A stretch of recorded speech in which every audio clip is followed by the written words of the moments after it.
Hi, my name is Amin Yang. I teach international relations at the University of the Witwatersrand in Johannesburg, and I'm one of three academics behind the Declaration of African Intellectuals on the COVID-19 crisis. My two other collaborators are Lionel Zevounou, who is a public law professor at the University of Paris Nanterre, and Nongo Sambasila, who is an economist based in Dakar, Senegal. Um, the purpose behind our declaration really is to urge African leaders to craft careful responses that take into account the specificities of African context, but also to be compassionate towards African populations.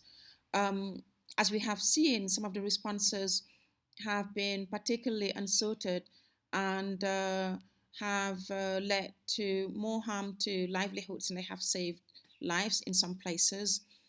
In the declaration, we also urge African leaders to think about radical reforms beyond the current crisis. Africa happens to be in a paradoxical situation in the sense that even though the health impact of the pandemic is still relatively limited, the economic impact is quite dire.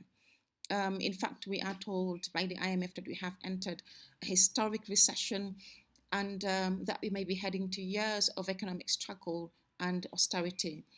Um, Obviously, the reason for this is partially to do with the fact that African economies have historically been integrated into the global economy as economies of extraction.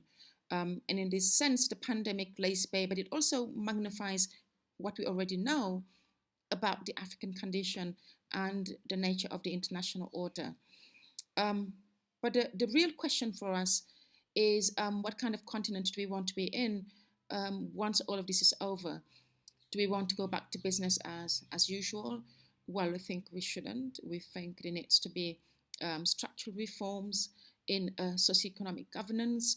We think there needs to be a rethinking of the terms of public accountability, and more crucially, there needs to be a rethinking of the social contract between African states and societies.